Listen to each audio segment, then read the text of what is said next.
Welcome one, welcome all, welcome to another exciting presentation. I am Bridger, and today we are taking a look. Well, let's show you. This is Leaving Earth. It is a tabletop game. As you can see, you've got cards representing different parts of the planets and a turn track and all kinds of component pieces and whatnot. But we've got something special, because I have personally put together a vassal module for Leaving Earth. Let's see if we can find it. Need to get over here. And bingo. So Vassal is a program that acts as a sort of digital tabletop almost. It's like Tabletop Simulator, but it was built specifically for war games. And I have put together a Vassal module for Leaving Earth because I really enjoyed the game, and I can't play the one I have because of the coronavirus. So we're going to play a solo game here today, and in honor of the first crewed NASA mission in 15 years, which took place yesterday, May 30th. We will play as NASA, as the USA. And I know I said we were going to play Unity of Command today, but because I was just finishing the module and I was inspired by the SpaceX mission yesterday, beautiful launch, recovered vehicles and everything, I decided to go with this first. So as soon as this is done, we will return to Unity of Command, and I apologize for anybody that was looking forward to that. So, what is this game? Well, it takes place in the 50s, 60s, and 70s. It is about the space race between primarily the Americans and the Russians, but in this game they expanded it in order to accommodate more players.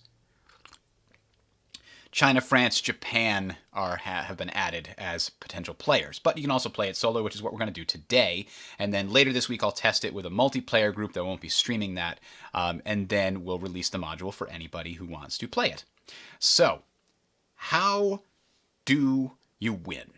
Well, in this game, you have a bunch of different locations that can be visited. You can get samples from them, bring them back to Earth, etc. And in each game, you will draw a certain number of mission cards. That's what this window is here for. And it depends upon the difficulty you choose what cards will be drawn at the beginning of the game. So we will be choosing a normal game because, to be honest, this is the first time I'm playing the game with the expansion. The base game stops right here in the inner planets, Phobos, Mars, Ceres, Venus, and the expansion Outer Planets adds all of these things here, as well as the special slingshot maneuvers to get you to those outer planets more efficiently, and special missions that go to these outer planets. So I'm playing on normal difficulty, and we're going to pull that up right now and find out what exactly is our goal for this mission. Normal difficulty, here we go. So it should be popping these out in a second. There it is. And what's that? The eyes of the world now look into space, to the moon, Is that you, JFK? and to the planets beyond. And we have vowed that we shall not see it governed by a hostile flag of conquest, but by a banner of freedom and peace. I added a little encouragement to induce you into the theme of the game when you set it up. So, anyway, wow. Okay. Turns out we had a bunch of people on Twitch just come in and decide to become banned. I don't know why they chose me, because I don't have anybody watching me. So why would you come and spam a channel with nobody watching? It's a bizarre question. All right, anyway, so now we know exactly what we're trying to do. In Outer Planets, when you do normal difficulty, you get 3 easy missions. That's these 3. Then you get 1 medium mission, and you get 4 Outer Planets missions. But the Outer Planet missions, the sort of non-official rules for solitaire in the Outer Planets is you must complete all of these Outer Planet missions, and you must have at least half of the total victory points that are possible to get. Important to know, when revealing these outer planet missions, often it results in a new mission for that area. So when we reveal Callisto here, we might actually get a new mission to Callisto. When we reveal Enceladus, we might get a new mission to Enceladus pop up. And that will increase the total victory points, which will increase our goal, since we need at least half of the total victory points. In the multiplayer game, you just need more than anybody else, and you're racing against people to complete these missions before they do. In the solitaire mission, nobody's competing against us, but we need to get more than half. So, hello, Bolt Simmons. Welcome. So that is, we actually kind of pulled some easy ones here. I've seen this go a little bit higher in the 50s on the first pull, but like I said, we could easily get this to go up into the 70s depending upon what missions get pulled for those explorable outer planets. So once we complete each of these, we'll learn more about the missions that can be done. Neptune is actually the only one that can't spawn a new mission, but it's also a difficult one. So, how do you play this game? Well, first, you're going to need to learn how rocket science works. So let's learn a bit about rocket science real quick. I'm going to teach you rocket science. It's not going to take long, I promise. And we're going to pull out some components. So these are all the card decks that would normally be set up on the side of the table. These are components and samples, as well as astronauts. These are the decks that the missions were pulled from, and these are the tiles that are randomized at the beginning of the game. What I didn't mention yet is that every tile that has a white border, like Mercury, suborbital flight, the moon, Mars, these are unknown quantities. Because the year is 1956, we don't know if it's possible to land successfully on Mars without the spacecraft being destroyed by dust storms. We don't know if solar radiation will hurt humans and incapacitate them even on a brief trip to the moon and back. So there are many hazards in the solar system that will change from game to game based on which tiles you've chosen randomly. So there's 3 or 4 different versions of Ganymede. Which one will this game be? We don't know until we send a probe to look. If we get a mission to land a person on Venus and bring back a sample, or a probe on Venus and bring back a sample, but in this game, Venus is inhospitable and we can't land there, well, that mission becomes unclaimable, and we get to remove it from the mission board. Mercury is one of those possibilities. We might have to remove it from the mission if it's no longer possible. That's what this little icon here is for. So that's what you're looking at here, is all the white are unexplored areas that have potential hazards or potential boons behind them. And then all of the black bordered ones are always the same every game, no matter what. Now we've got let's say we got this little blue spacecraft in orbit, right? Let's say we need to actually make it out of something, because in this game, spacecraft is any number of components as long as it's at least one. So let's put a little probe on this spacecraft. We're talking about the NASA capsule. So we'll take a probe and put it right there. And then let's say we want to land this probe on the moon. That's our goal. So we'll put a Juno rocket with that probe. So now this little spacecraft right here in lunar orbit is trying to land on the moon. Well, in order to move anywhere in the solar system, you basically have to perform a maneuver. The maneuver in this case says, in order to get to the moon, it's a 2 difficulty maneuver. So, what does that mean? Well, you take the difficulty level and multiply it by the mass, the total mass of the stuff that's landing on the moon. What do you need? I need the little screwdriver. There you go. You stole it. No, I always keep it in here. Flip it around if you want Phillips. Sorry about that. So multiply the difficulty times the mass to determine the amount of thrust needed to land on the moon. In this case, we have a total of 2 mass. That's the number in the upper left corner of these cards. So the Juno rocket is mass 1, the probe is mass 1, total mass of 2. that we have to land on the moon. Even though we're spending the rocket to get us there, it still has to carry itself down as it's landing. So you always count the rockets, even the rockets that you're using for the maneuver, as part of the total payload. Now, 2 times 2 is 4, which means we need a total of 4 thrusts to get us there. The bottom right corner of the Juno rocket says it produces 4 thrust.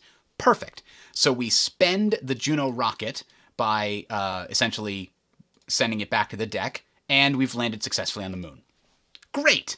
Okay. But now, what if we wanted to land on the moon and then get ourselves back up into lunar orbit, say with a sample, for example? Or just say we land on the moon, we want to use the probe again. Well, we would need more Juno rockets for that, right? Let's find out. How many would we actually need? The answer is 3. Because if we have 2, we've got a mass of 3. 3 times 2... and let's work backwards here. We're on the moon trying to get off. That's the final maneuver we're doing. It takes the same number, 2 difficulty, to get off the moon. So that would cost us 1 Juno rocket and 1 probe on the moon to get back into lunar orbit. So that means we must land these on the moon first. So we've got the ability to land these on the moon is going to actually require a total of 3 Juno rockets. 2 will get us down there and 1 will get us back up. Let's see how that works out. Now, with 4 mass times 2, that means a total of 8 thrusts must be generated. That is 2 Juno rockets to get us to the moon.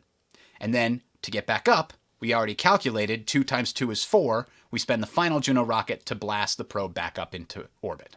So that's, generally speaking, how these various thrusts work. Now, there's a slightly easier way to plan your missions than doing all the multiplication and everything, and that is using this.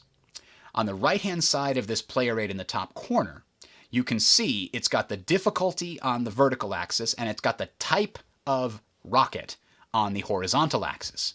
Now, what this is telling you is that a Juno rocket at difficulty 2 can carry 1 additional mass with itself. So everything on this chart basically accounts for the mass of the rocket and says this is how much extra it can carry at this difficulty level. So you can see if a Juno is performing a difficulty 1 maneuver, it can carry a total of 3 extra mass and itself. If it's performing a difficulty 2, it can carry 1 extra mass and itself, which is something we just saw because it was occurring with us right there. Now, you can see that these other rockets are way more powerful than the Juno. The Juno is for very small maneuvers like landing on the moon. Anything that's 3 or more is basically out of the possibility of a Juno really carrying anything for you. Hello, Andres. Anders. So that's basic rocket science. We'll go deeper into it and how you plan your missions as we get further in. So how does the actual turn take place? And then we'll jump in. So sequence of play. At the beginning of each turn, your budget is reset to $25, $25 million, however you want to extrapolate it, it's 25. And then if you have completed any missions that require to happen at the start of a turn, they happen then. Then each of the players take their turns. Once all players have passed, we repair and heal all the components and astronauts that are on Earth for free. Any incapacitated astronauts in space die at the end of the year if you haven't healed them or gotten them back to Earth in time.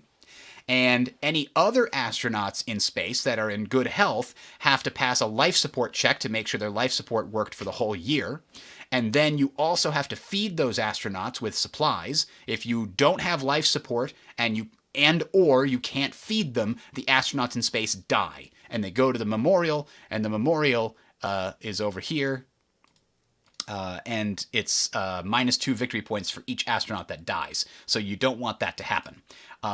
Finally, you increment the turn by 1, and any time tokens on the board go down. And I'm just realizing I forgot to add time tokens, so we'll have to... There's one more piece to the beta bugs list here that I have to add time tokens into the game. But we'll call an audible in the meantime. So time tokens. That's the only thing we'll need to worry about so far. Now, with all that having been said, let's go ahead and put these rockets back where they came from, and the probe. Put this back over here as well. And these are the actions we can take during the turn. We can research advancements. We can assemble or disassemble rockets on Earth. We can perform a maneuver, which is how you move around the map. Maneuver from Earth to suborbital flight, then to orbit, then to lunar orbit, then to the moon, for example. That can all be done as part of various maneuvers. Docking and separating is how you can take pieces say you launch your lunar lander up in one boosted off of Earth rocket stack, and then you send your astronauts up in a separate one. They have to combine together and then go to the moon. So that's a docking/separating procedure. Surveying is checking out a planet from space. Sample can just collect a number of samples if you already are on a planet with either a probe or an astronaut. And you can also perform repairs with mechanics. And you can try to cooperate with other players, which can mean things like, hey, I'm boosting up some stuff, but I have space for 3 mass worth of stuff. If you want to have some of your French components go up with my rocket, I'll let it happen for $6. So you can cooperate with other players in the sense that you can trade resources, money, and advancements and technology and things like that. Obviously, you're all competing, so you want to make sure it's really valuable to you to do so. So those are all the things you can do on your own turn. So with that all having been said, we've got the groundwork laid. We know the missions we need to do. Let's start planning for turn number 1. It's 1956, and what we need to do is accomplish all of these missions over here. All of these. We need to get Saturn, Neptune, Enceladus, and Callisto. Jesus. We also need to reveal Mars and potentially get to Mercury. Now that's a lot of points, but it's also very difficult and costly. So right now, there are no missions that require us to have crewed flights, which means we don't need to research, we don't need to research life support or worry about that at all just yet. There may be one of these outer planet missions that require us to send a crewed mission to Ganymede and back, for example. I don't know. They are limited to no more than 13 points in those outer planets missions. But as it is, we're definitely going to want surveying, since you can see we need to do a lot with regards to surveying. But we're also going to need to get probes off of the planet and go out into deep space. Luckily, the outer planets missions come with some useful trajectories, what they call slingshot trajectories. So you can go to Venus, and from Venus, there is a 1 difficulty maneuver to head towards Jupiter. That's very low, because the alternative to get to Jupiter is to go to the inner planets transfer and then go to the outer planets from here. Actually, to Ceres, the outer planets? Yeah, you have to go from here to Ceres. That's a 5 difficulty maneuver, representing the amount of delta V you need, by the way.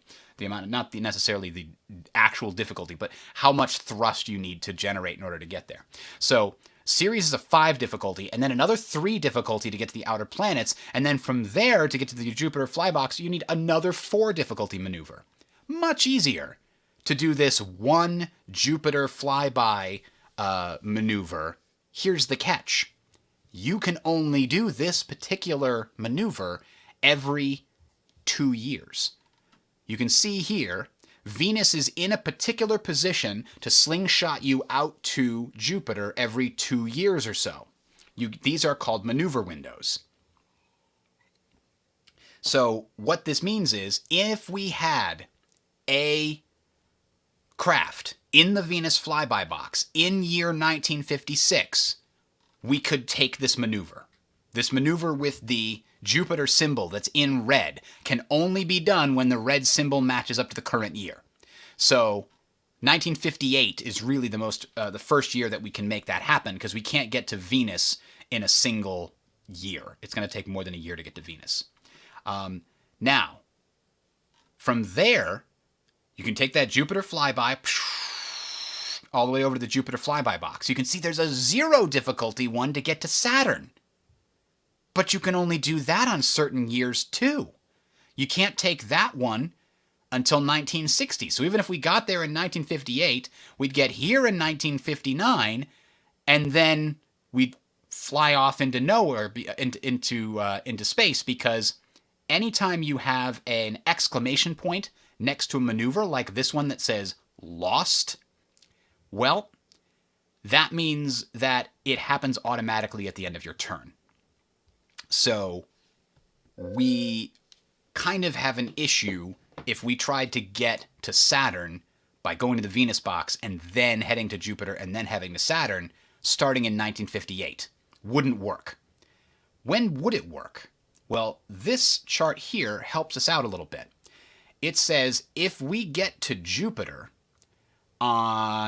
if we start in 1960 on Earth, then we can get to Venus in 62, and then we get to Jupiter in 63, and then we can get to Saturn in 65. So that's going to be our target for this first mission. We have 4 years to get ready, but we want to be with a probe in Venus flyby in 1962, which means we need to leave Earth orbit at 1960, because it takes 1 year to get to the interplanet transfer, and then it takes 1 year to get to the Venus flyby box at best.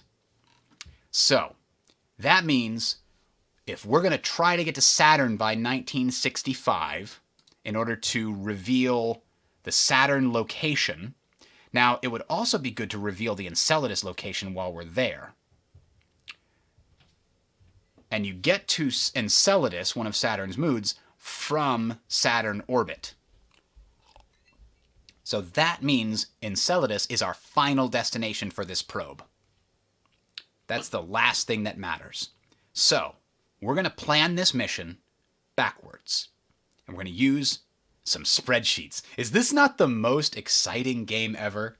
I really like it. I know that this is scary to some people, and this doesn't sound that fun, but I like this mission planning. I like the theme. I like everything about it. So let's do this in reverse. The final maneuver we need to do is to send a probe. Well, we don't even need to send a probe to Enceladus, do we? We just need to scan it. We just need to survey it from Saturn orbit. So we really only need to get to Saturn orbit in order to survey Enceladus and then survey Saturn. We don't need to actually go down onto Enceladus itself. So we get to Saturn orbit from the Saturn flyby box. And in order to do that, it's a 7 difficulty maneuver because you're going at high speed towards Saturn. So you need to brake really hard. Or we can aero brake for a 1 difficulty maneuver. The problem there is we're not going to have time to test it properly. Ooh boy, yeah, I don't see any way to test aero braking in time unless we go to Venus orbit and test it there. Going to the Venus flyby box and then to Venus orbit, we might be able to test it that way. But let's keep our eyes on the prize and hope that our aero braking works. So, let's write this down now. Saturn flyby to Saturn orbit, difficulty 1.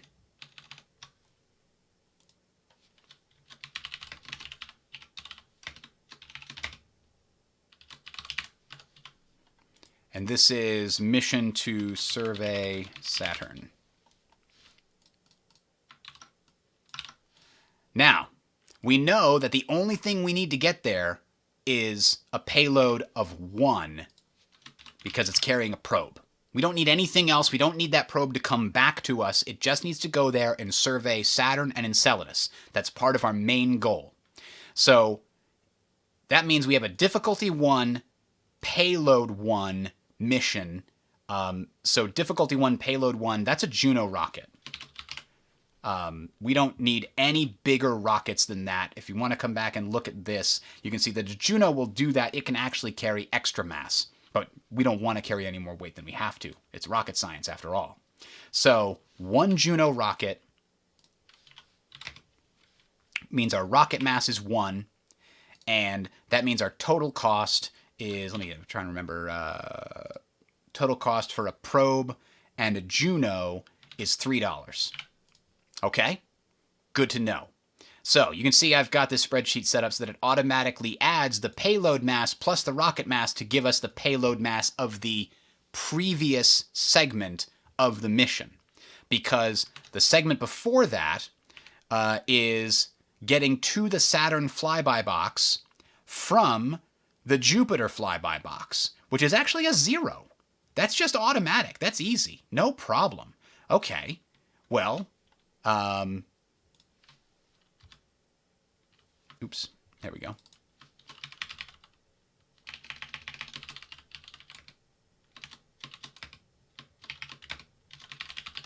Difficulty 0 and no rockets. Don't need to worry about that. So there's no cost, nothing. So now we can go to the next stage of the mission. And from the Jupiter flyby box, we need to have gotten there from the Venus flyby box. That's a difficulty of 1.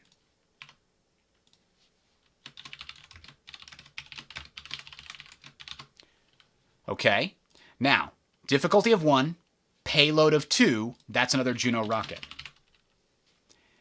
And that means the rocket mass is a 1. And the cost is, Junos are, dang, I just looked at this, didn't I? Junos are $1. Okay. And that means that in order to, then how do we get to the Venus flyby box? Well, the Venus flyby box, again, we're working backwards. In order to get there, we have to start at the inner planet's transfer.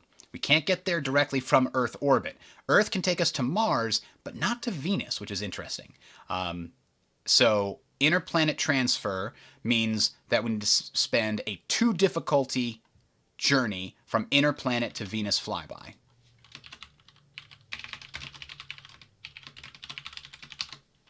And that's a difficulty 2. Now, a difficulty 2 with a payload mass of 3. Let's look at that again here. Difficulty 2 with a payload mass of 3 means we could use 3 Juno rockets to accomplish that. But I'm going to show you why that would be a bad idea right now. So that would be rocket mass of 3. No, I'm sorry. 2 times... yeah, payload mass of 3, difficulty 2. Yeah, 3 Junos would do it. And that would be $3. But what that means is Earth orbit to inner planet transfer is a 6 difficulty, a 6 mass with, I think, a 3 difficulty mission. Yeah, from Earth to inner is a 3 difficulty. You can actually go straight to outer with a 6, which is good, instead of a 3, 5, and 3 like I was looking at earlier. Apologies for that mess up. Okay. But what that means is it's a 3 difficulty mission with a 6 payload mass. Not even an Atlas will do that. We'd need an Atlas and 3 Junos or a single Soyuz. So if we're going to use rockets, it costs money to research and test these rockets. I'm thinking we just try to limit ourselves to Atlases and Junos. So instead of 3 times Junos, let's do 1 Atlas. Although 1 Atlas is 4 mass, so that's worse than 3 Junos.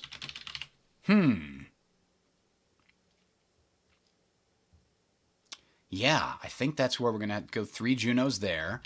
And then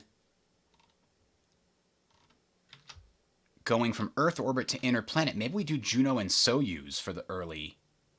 And the Soyuz can actually be used to boost all this into orbit. It can bring up to 7 with 2 Soyuzes. So let's do 1 times Soyuz rocket. And that is, I think, a 9.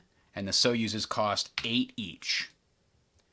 So that means we need a total of 1 Soyuz, 5 Junos, and a probe in Earth orbit. So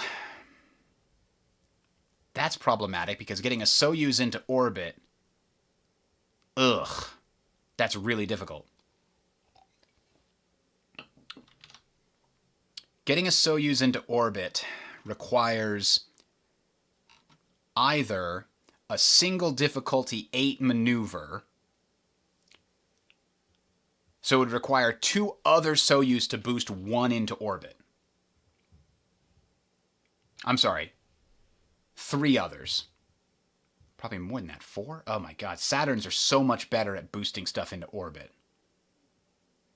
Maybe a Proton is the solution then. A Proton is the rocket that was added in the expansion. And I think that's exactly the ticket. Because how much mass do we need does this Soyuz need to do? It needs 6 payload mass at difficulty 3, and a Proton at difficulty 3 can actually do 17. It can do the same as a Soyuz, but it's lighter. Okay, let's try that. 1 times Proton. Now, the reason that I'm trying to limit myself to only having 2 types of rockets because it takes time and money to get these rockets purchased and tested, and we don't have a lot of it. So if it's a Proton, instead of being a 9 mass, it's only a 6 mass. And 2 Protons can actually get up to 8 mass into orbit, which can get another Proton into orbit. Okay, I think that's what we're going to try to do. Protons are expensive, but in this case, not researching Soyuz might do the trick that we're looking for here. Of course, researching Saturn rockets would be good too. Let's take a quick look and see if there's another window we can hit that will take us out to Saturn. If we miss the 1960 window, we can make another attempt in 66. And the one after that that'll get us to Saturn is the magic 72. 72, 74, 75, 77. Starting in Earth in 72, you can see down in the bottom section there, that's the magic window that allowed the Voyager probe to visit every planet along that chain. That they actually did launch that in 1972, and it made it all the way out to Neptune by 86. That's a very cool aspect of this game, is you can see that magic window that they specifically chose to use because it let them visit all the planets because they were aligned in a specific way that very little maneuvering would need to be done to take advantage of the slingshot effects. So, we've got, at best, we don't want to spend more than 10 years doing this mission. So we'll try for 1960, but I don't think we're going to be able to do it by then. So now let's actually get down to doing it. Now that we have our plan to figure out what the heck is going on in Enceladus and Saturn, that will be 2 of the 4 that we need to absolutely do. And, I mean, we can maybe modify this mission in the future if, once we get to Saturn orbit, what does it take? Getting to Saturn flyby is very expensive. No, if we go to Saturn orbit in order to properly check out Saturn, we can't get to look at Uranus or Neptune. And the reason we could technically look at Saturn from the flyby box, but we couldn't look at Enceladus from the flyby box. So the reason for that is you are allowed to examine any hazard that is on a maneuver from the tile you're on. So in the Saturn flyby box, there is a Saturn hazard right there on Saturn orbit, it says. You have to brave the Saturn hazard in order to take that mission. And who knows what it's going to be. But more importantly, you're allowed to survey the tile if you could technically take that mission. So just know that we have to get to Saturn orbit and we have to send something else to Neptune. And that's going to be a completely separate mission that's probably got to take place. Let's see, Neptune. Realistically, it's got to be that 19, that's got to be that magic window. I think. Looks like it could also be 64. You could leave in 64 and get there in 80. Am I reading that right? It seems like that's what it's lining up for us, but we'll pay attention to that when we go to do the Neptune mission. Right now, we've got 2 opportunities to definitely get to Saturn and measure Saturn and Enceladus. That is the 1960 and 1966 launch windows from Earth orbit. So let's take our actual turns. We start with a budget of $25 at the beginning of every year. What are we going to use? Well, the first thing we're going to do is we're going to open up our advancements and we're going to buy research Juno rockets. Now, remember how I said it's expensive to test things? We've got Juno rockets researched. Right now, we can start buying Juno rockets and using them, but there is a deck of cards here. It's got 3 cards in it. We don't know what they are.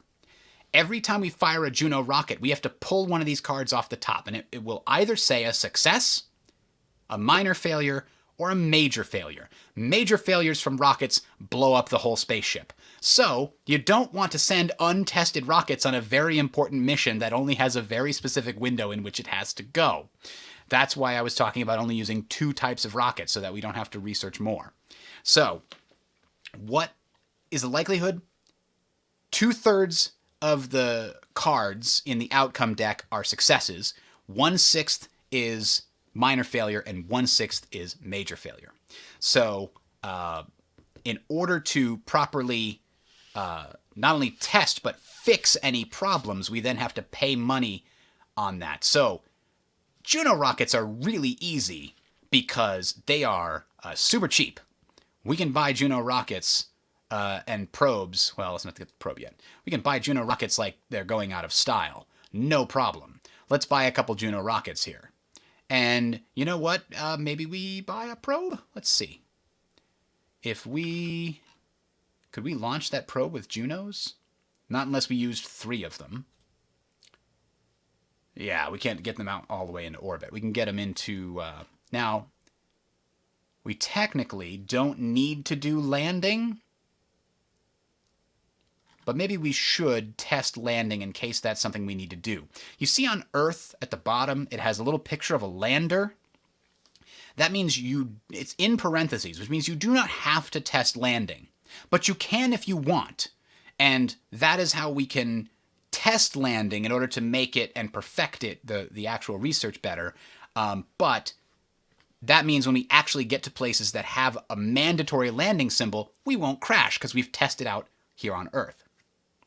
And the same thing is true if we want to test re-entry, which is the cloud symbol at the bottom of this Earth orbit tile. Do it here on Earth. It's cheaper than sending something all the way to Mars and then having it blow up in the atmosphere because we didn't get the heat shielding right. So, all that having been said, we spent a little bit of money and we bought a couple of Juno rockets.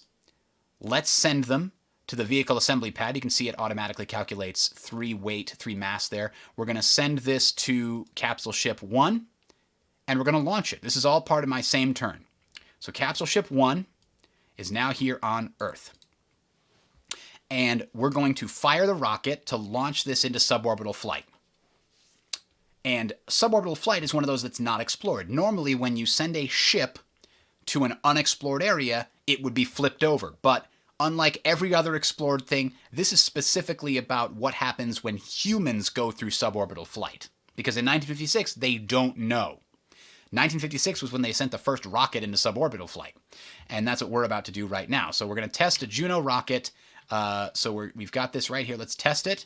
Go. It's a success. Problem. If we want to remove this card from this deck of 3 cards forever, we must pay $10 right now. If we don't pay the $10, this gets shuffled back in and we'll pick again next time. But that makes it harder to be certain that there are no failures in our Juno rockets. So, one option, don't be 100% sure. Just throw the success back in there. Don't pay the money. And every time you test it, if you keep getting successes, that means they're probably all 3 successes. But maybe you just got lucky. Maybe you got 4 or 5 successes in a row and there's still a minor failure in there. And by the time it gets all the way out to Jupiter, that failure finally shows its head. So, I'm going to pay the $10 to remove this. Now I have $0. If we test a rocket again and find a problem, it costs $5 to remove that from the deck. And if we have $0, we can't fix it. The Juno rocket I just used is expended and gone. It's returned to the deck, which means this also returns over here. So that means if I spend a rocket now and find an issue, I can't fix it without spending another rocket. So we're actually going to call an end to our turn there. Usually your turn ends when you run out of money and you run out of things to do that don't have a chance of failing. So with all that having been said, we're going to go to 1957. All right, budget's reset to $25. We advance the turn to 1957. Now we're going to launch another Juno rocket. So let's send this to the Capsule Ship 1 again. And Capsule Ship 1 is going to attempt to bust out into orbital flight. We test the Juno rockets. Another success. See, this is where it gets tricky, because now there's only 2 cards left in there. If I just keep testing and I keep getting successes like 4 times in a row, 5 times in a row, that's $5 I spent to test to make sure it's good versus $10 to be 100% certain. We are heavily relying on Junos for this mission. I think we want to be 100% sure. This might cost us the game because we're being too sure. We're slowing ourselves down by costing us $10. But we're going to try it anyway. So we paid the $10 to remove it. Now we're going to use our last Juno rocket. Send this one. We just used that one. We're going to use our last Juno rocket. And we're going to test it one more time. Aha! There was a failure in there. Now, a minor failure just damages the rocket, but it stays here on Earth. So, no problem. That will repair automatically at the beginning of the next turn, so it didn't actually go anywhere. So, now that we have found a failure, we can pay to remove that. And now we know for certain we've worked out all the bugs in our Juno rocket. It only took us $25 to do. Yikes, that was expensive. Okay. What can we do next? Well, we could probably purchase our proton rockets. And then we're out of money. Can't test them because we don't have any proton rockets. So we'll go to the next turn. Wow, we're running through our budget super fast here. Hey, Linux Lin. As I mentioned before, this game, when you're not playing solo, has more interaction with the other players. Hey, I'm boosting up some stuff and I've got extra room on my Saturn rocket. Do you want to pay $10 to put your, parts on my rocket? How sure are you that your rocket is good? I mean, I've got 2 cards left on it, but I'm pretty sure. No. I'll do it. I'll only risk my stuff for $4. I don't want your thing to blow up and lose all my stuff. All right, fine. $5 and we'll call it a deal. So you make deals like that, or you say, hey, you've got Saturn rockets that are perfect. You've tested them thoroughly. Normally, I would have to spend $10 to get the research and then spend $45 on average to test them because they're so expensive to buy. What if I pay you $30 right now to get your perfect Saturn rocket technology? Well, $30 is massive in this game. That gives your opponent more than a whole turn's worth of income. And it gets you a $15 discount on getting perfect Saturn rockets. And all the time you would have spent. So that's the kind of stuff that you see. And, people say, no, don't give him Saturn rockets. He's already too close to getting the Man on the Moon achievement. So that's kind of how the game plays with more players. Right now, it's just me, and it's just my own push your luck mechanic. Now, with more players, of course, you might be tempted not to perfect your technology because it takes too long. You can't beat them to the moon if they're cutting corners and you're not. Sometimes they cut corners and their rocket explodes on the launch pad and they lose all their money. Sometimes they cut corners and they make it there before you and the eagle has landed and you lose all the glory. So that's what makes this sort of a fun push your luck mechanic. Okay.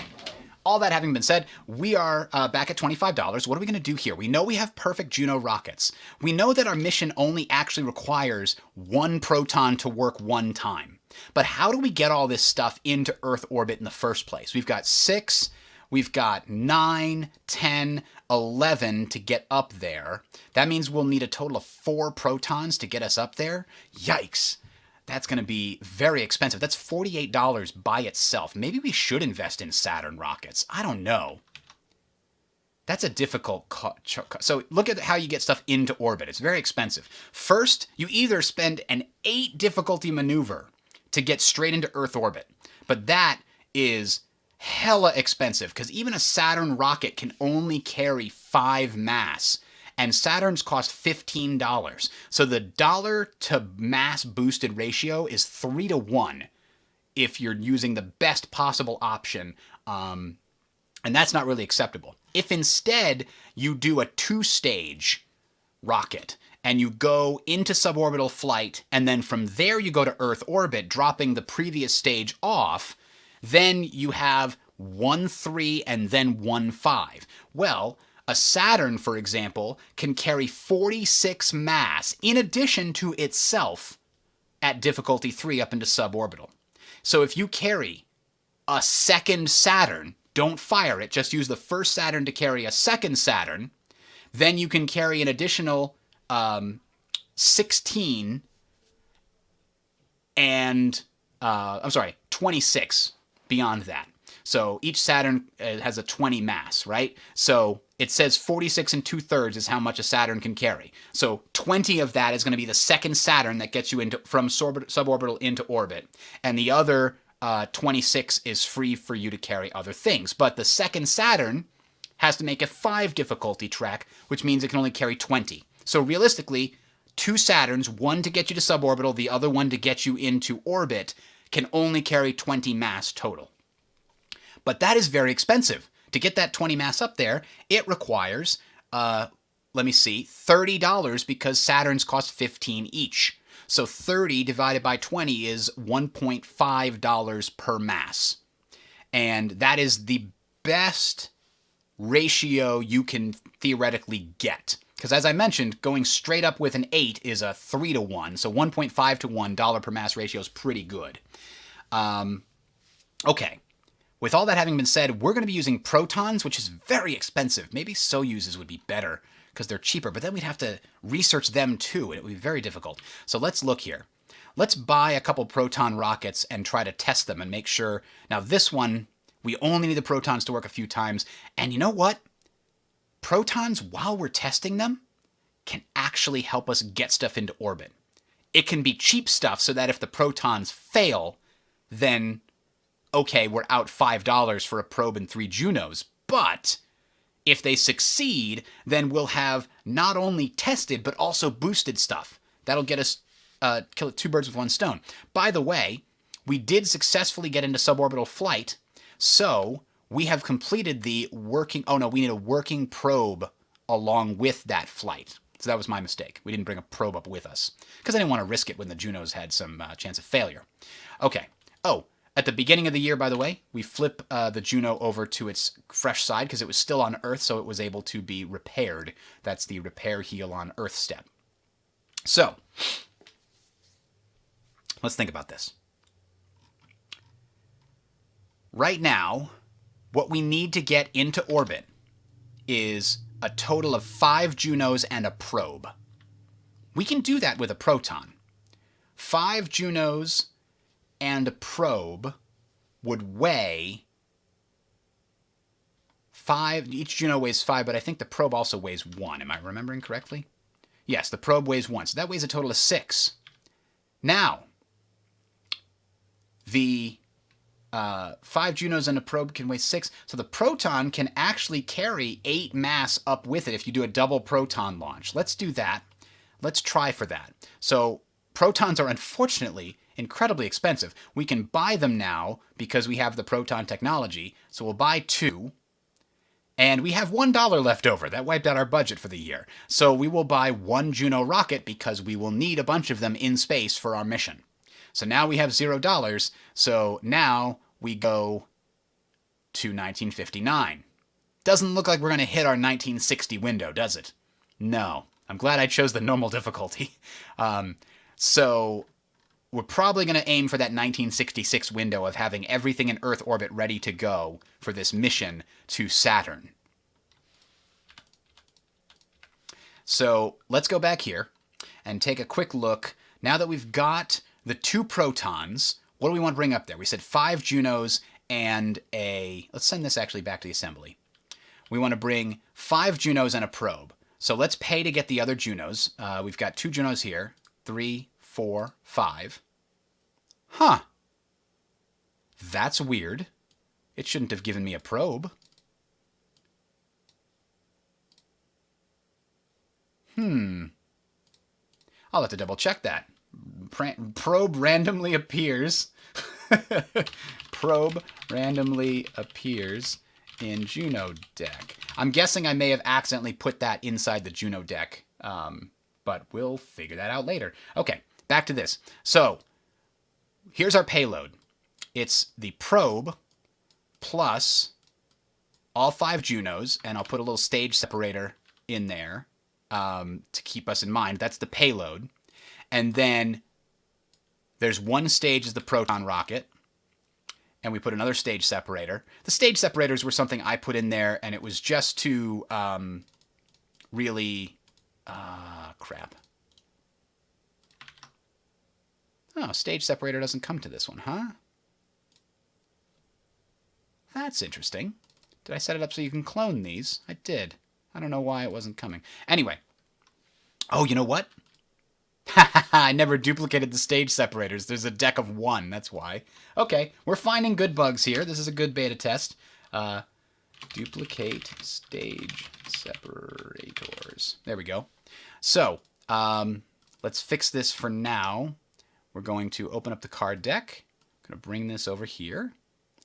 And then we're going to clone this a bunch. There, now we got a deck of stage separators like we're supposed to have. So now we're going to put the last starting stage onto the rocket. Perfect. Okay, we've got our entire rocket assembly ready to go. Oh, well, back up a second. I found one more bug. Stage separators need send to assembly and send to... Oh, you know what? They just need to be called need component prototype. There we go. That's all I need to do. Okay, so we'll send this proton back to our capsule ship. And which ship you use, by the way, doesn't matter. Which nation you are doesn't matter. They're not asymmetric. They're all identical. It's just to denote the different players and to denote the different ships that you have. You might have one trying to land on the moon, or one going to Mars, and another one in Earth orbit getting ready for the next mission. So that's what these different ships are for. So here we go. Let's walk through this step by step because we're using a new rocket here. So we check the weight on this. The weight is 18. Okay. 18, you say. 18 mass. 3 difficulty.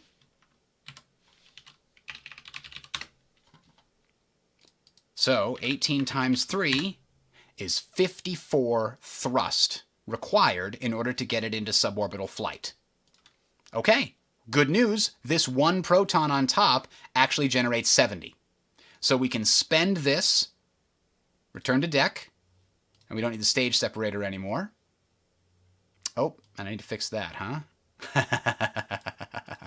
We're just gonna move that over here for now.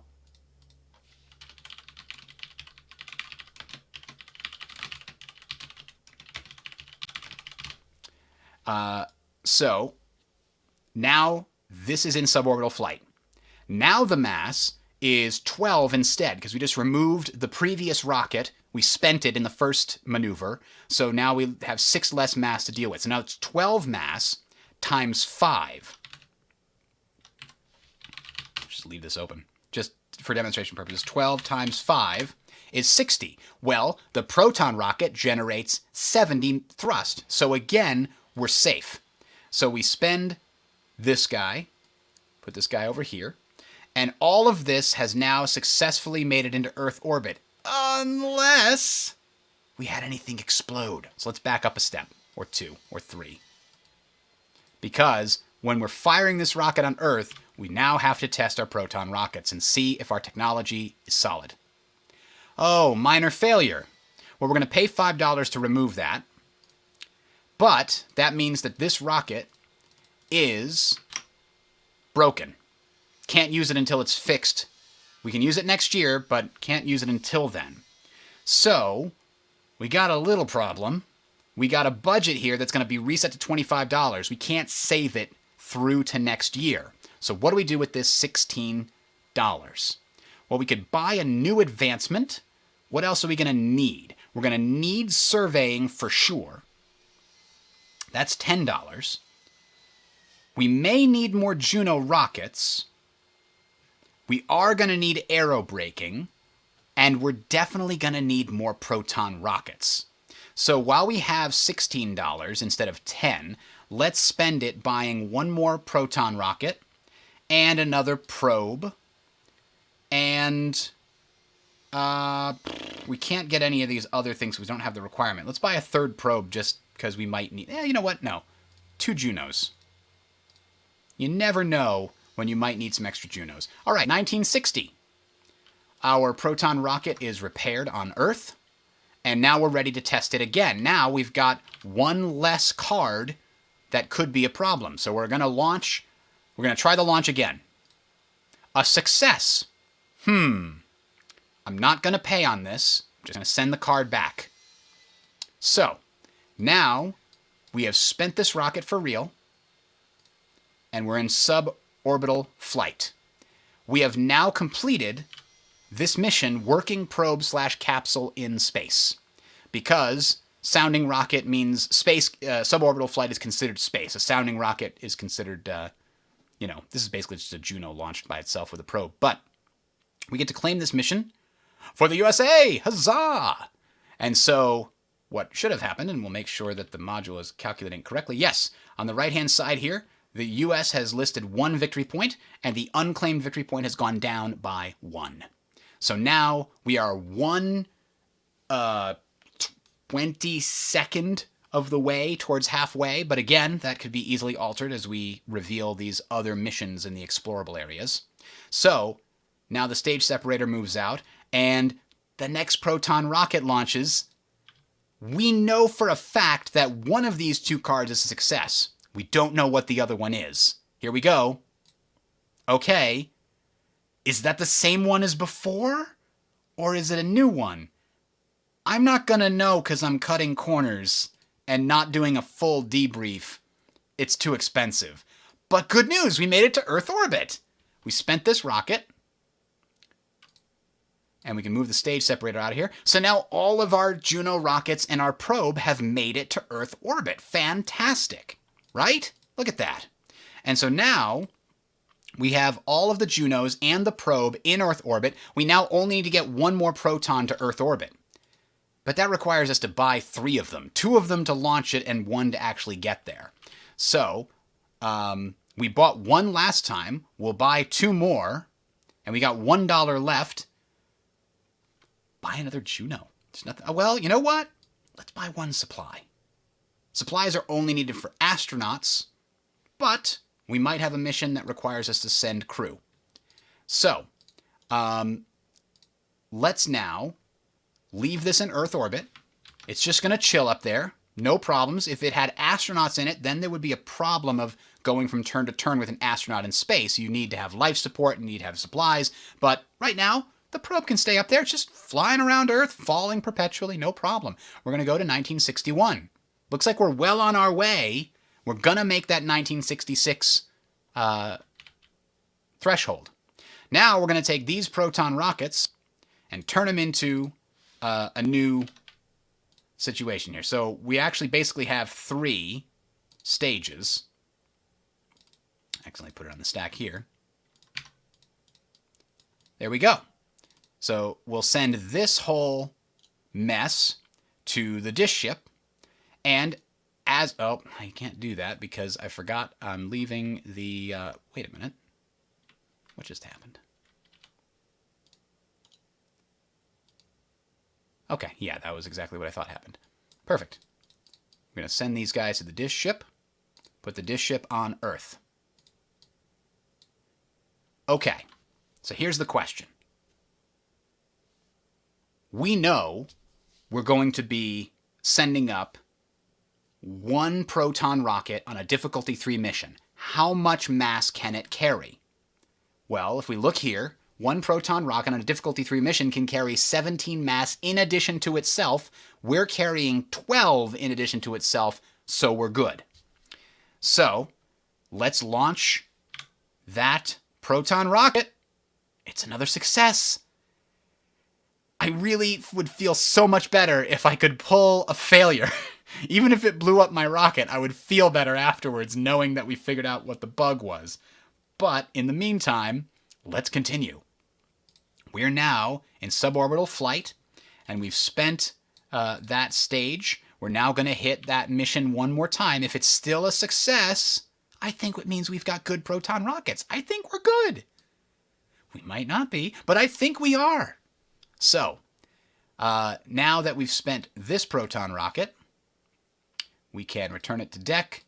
Stage is just going to go here, and I'll move those all over to the card deck because I failed to have the proper situation there. And this has made it to Earth orbit as well. By the way, while we're up here with a probe, we're going to need to do some reconnaissance.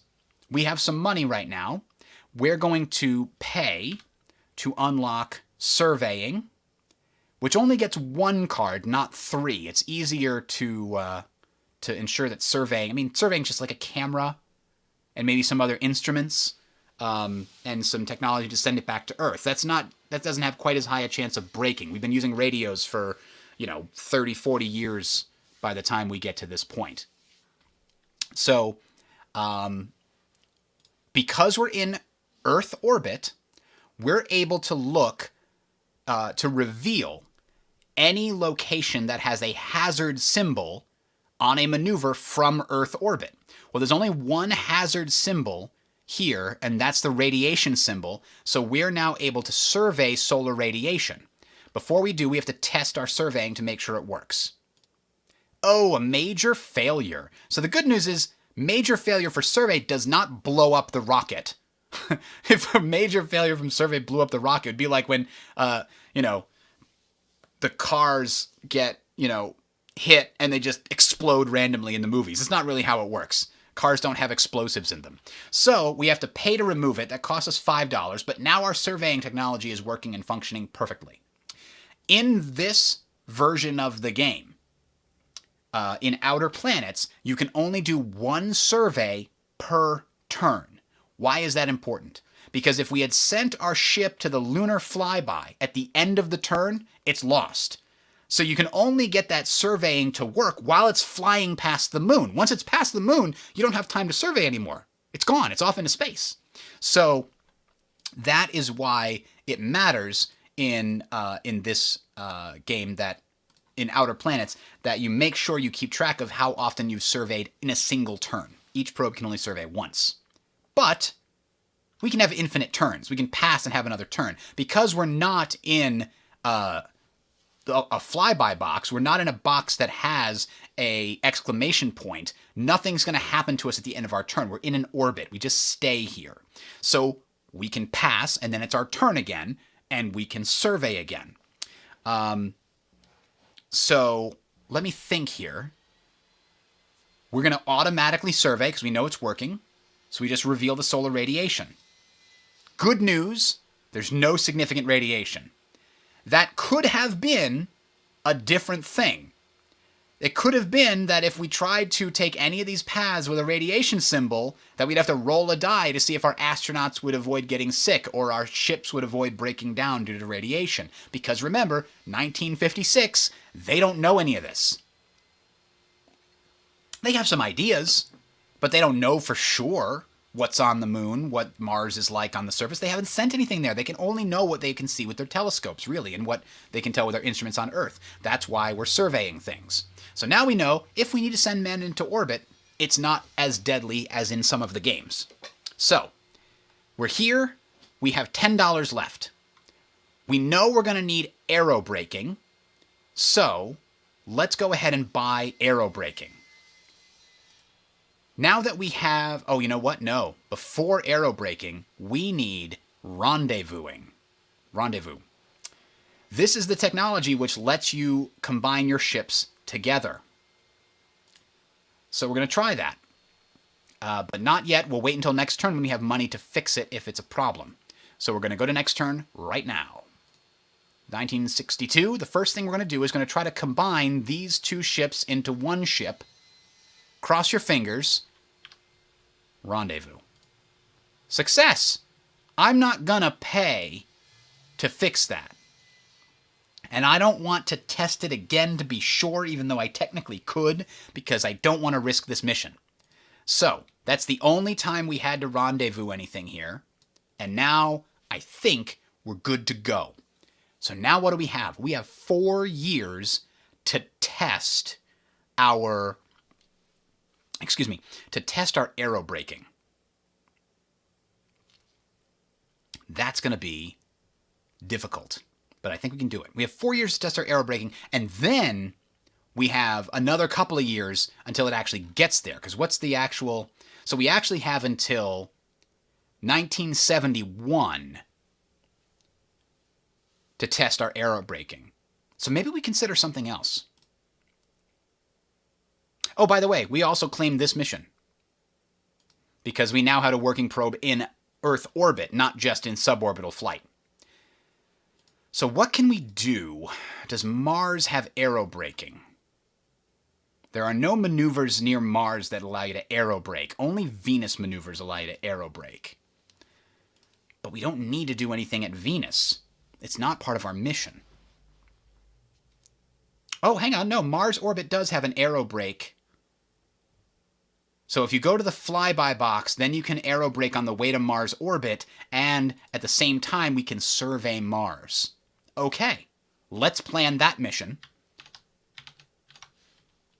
We got planning number 2, Mars survey, and we know we're going to need to get a payload of 1.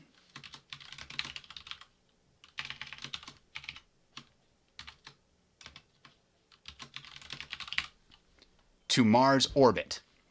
Now we just checked, and getting a payload from the Mars flyby box... Oh, actually, getting to Mars flyby... Yeah, can come from Earth. So you can go from Earth to the flyby box. That's a 3 difficulty maneuver. And then from the flyby box to Mars orbit, you brake using the thin atmosphere on Mars to slow yourself down into an orbital flight.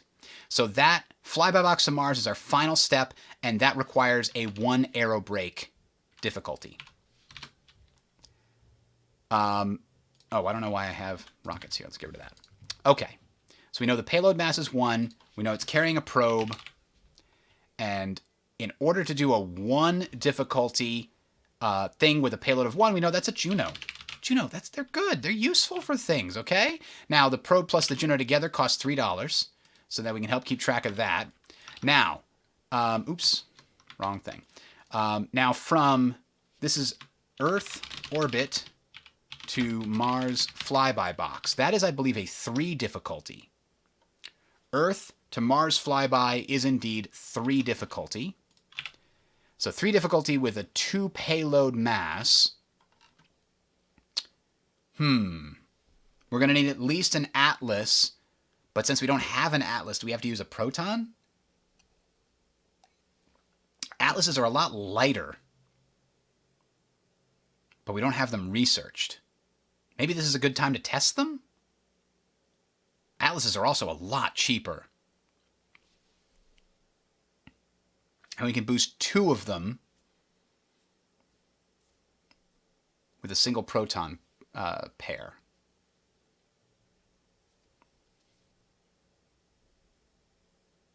Yeah, Atlases would give us more flexibility. Maybe the Soyuz is the only one we don't do this turn. Anyway, so an Atlas, or potentially a Proton, but I'm thinking it's definitely an Atlas. Now, the Atlases weigh 4 mass, and they cost $5, I want to say. Atlases are $5, yes. So that brings our payload mass to get into Earth orbit. Actually, that's an easy mission, isn't it? That's only a 2-step mission. Earth orbit to Mars flyby, Mars flyby to Mars orbit. And all we need to do is get an Atlas and a Juno up there. Well, that's easy enough. Suspiciously easy. Huh.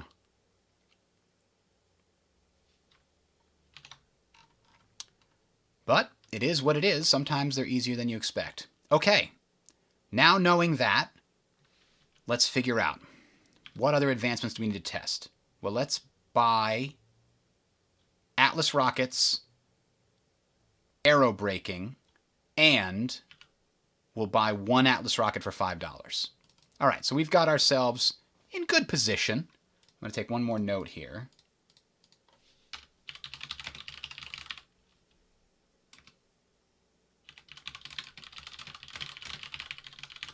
Got it. Okay. So we spent our entire budget for this turn. 1963. We are T-minus 3 years from the start of our journey. 1966 is the start of our journey to Saturn. And then, by the way, this ends in 1986. So we've got 30 years to complete our mission of getting half of the total victory points and completing all of those missions in the outer planets area. Not necessarily all the explorable missions, just these. You must complete these, because these are all survey type things, which reveal these missions later on. So we're still a ways away. But T-minus 3 years until we launch that mission. Now, we've got the Atlas rockets. 2/3 of a chance it works correctly. Let's take the risk, because all it's going to have on it is a probe, right? So let's buy 2 protons. 1, 2, and I don't know, I guess Juno. And, I don't want to launch this turn. We can wait 1 turn. There we go. 1964, we got our money back. We got 2 years until we launch the mission from Earth orbit. This actually isn't there right now. So now we can build ourselves a rocket. Stage 1, this probe. Stage 2, a Juno rocket to slow us down once we reach Mars. Stage 3,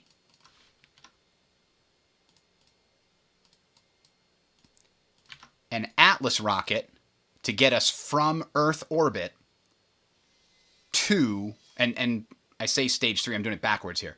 So that's stage 3, stage 2, stage 1. And then to boost us into orbit.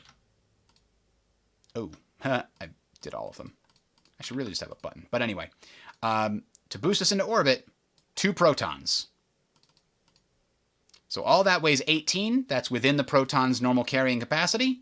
So let's send this whole thing to our dish spaceship.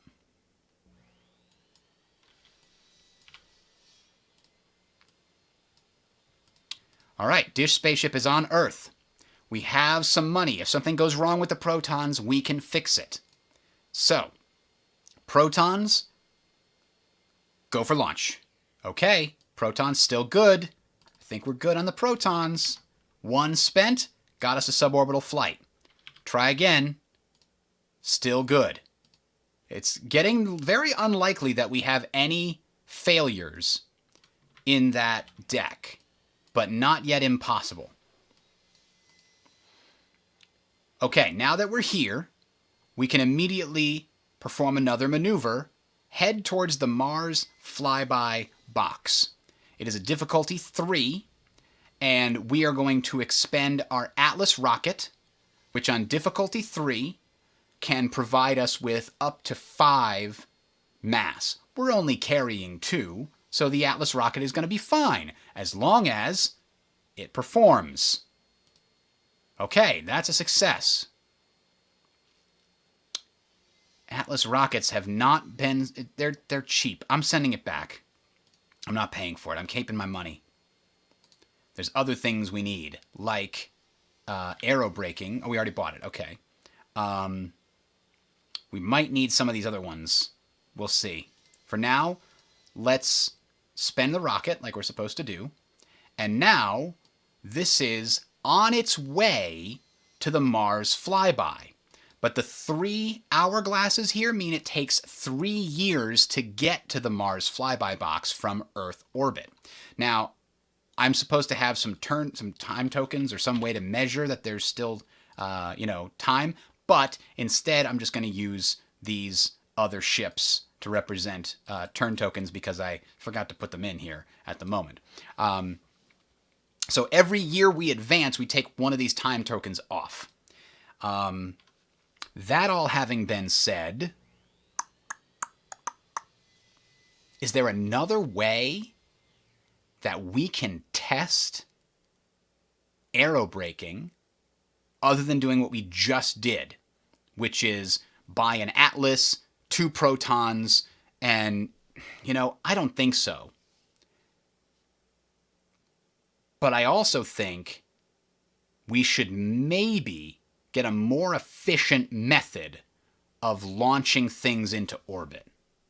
It is very expensive to pay for the two protons every time we want to launch something. Granted, 2 Saturns cost even more, but they carry like 3 times as much almost.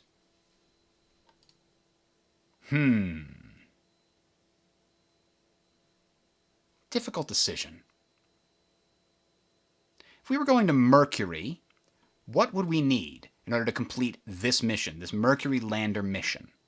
We need a working probe on Mercury, which means we would need to perform a 2 and a 2 there. That's probably the better option rather than the 4. So we need a 2, and then we need a 5 from the inner planets transfer. That's probably a proton. Hey, Spicy. Yeah, I know. I enjoyed doing the Star Citizens podcast, but man, I just got tired of the waiting. And it seems like we're still waiting. I always intend to eventually go back and look at it when it does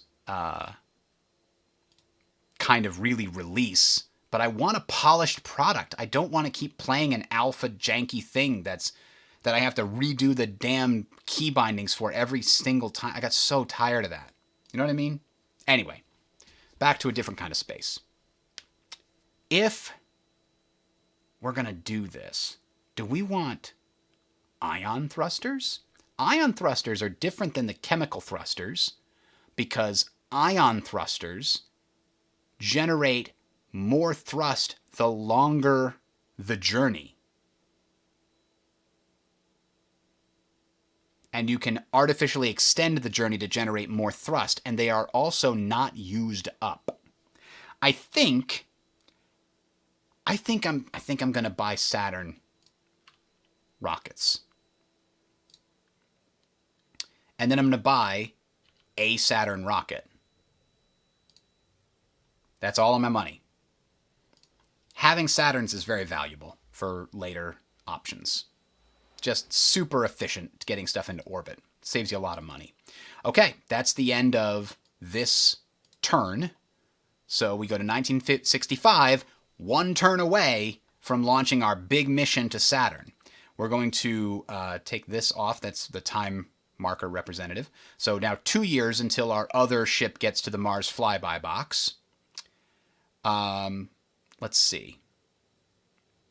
You can also get to the Jupiter flyby box from Mars, but only on certain years, but it's still very difficult. I don't know why you'd want to do that versus the Venus flyby box. Maybe you happen to have stuff in this area anyway. Maybe it's just for completeness sake. Anyway, we've got 25. We could test our Saturns. We might need to test landing, right? Because if you want to land on Mercury, you need to land something there. So here's what I want to do. I want to launch a probe into suborbital flight and then test landing on the way back down. So let's buy the landing advancement. Okay, we've got landing.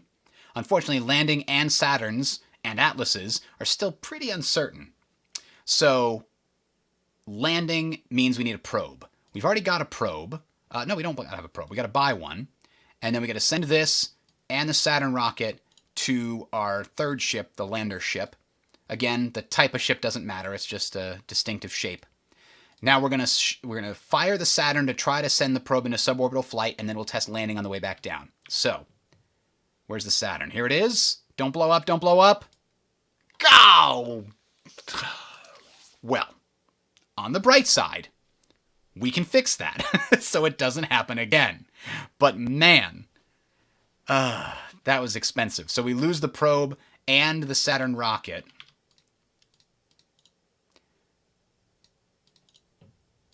And we're down to $8, which we could use to... We can't buy a Soyuz because we don't have the technology. We could use it to buy an Atlas, a probe, and a Juno, I guess. So far, we don't need to worry about having all the accoutrement and accommodations for men in space. But that brings us to 1966. It's happening, people. It's 1966, so we have to get a move on to Venus. Because we can see from here that magic window, maneuver window, from 1966 in Earth to Venus in 68 to Jupiter in 69 to Saturn in 71. It's over on the right-hand side there of that chart. So we're going to start with a maneuver from Earth orbit to the inner planet's transfer. Now that's a 3 difficulty maneuver, which we're going to use a proton rocket to complete. 3 difficulty proton rockets. I'm just, by the way, doing this to double check my own math and make sure I'm right. The proton can carry 17 mass. Well, we don't have 17 mass here. We have a total of 1, 2, 3, 4, 5, 6 mass. So we're good. We spend the proton rocket. Well, let's not spend it yet. We have to roll the dice here. Okay, it's a success. I think our protons are good. I think they work. Now, getting from Earth orbit to the inner planet's transfer, that takes 1 year. So we have to mark that it's taking a year for it to get to the inner planet's transfer. It'll get to Venus flyby the year after that, and then we'll be able to take the Jupiter flyby. So 1968 is when we're going to get to Venus flyby, and that allows us to take the Jupiter flyby box because it's in the correct maneuver window for Jupiter. Okay. All that having been said, we needed to pull off one of these tokens as well for another year having passed over there. And now we've got $25 to spend. Well, let's buy another Saturn. This time we fixed the previous problem. We'll put another probe and a Saturn on the launch pad and see what happens. All right, we're trying to launch a suborbital flight yet again. Go, go, gadget, Saturn rockets.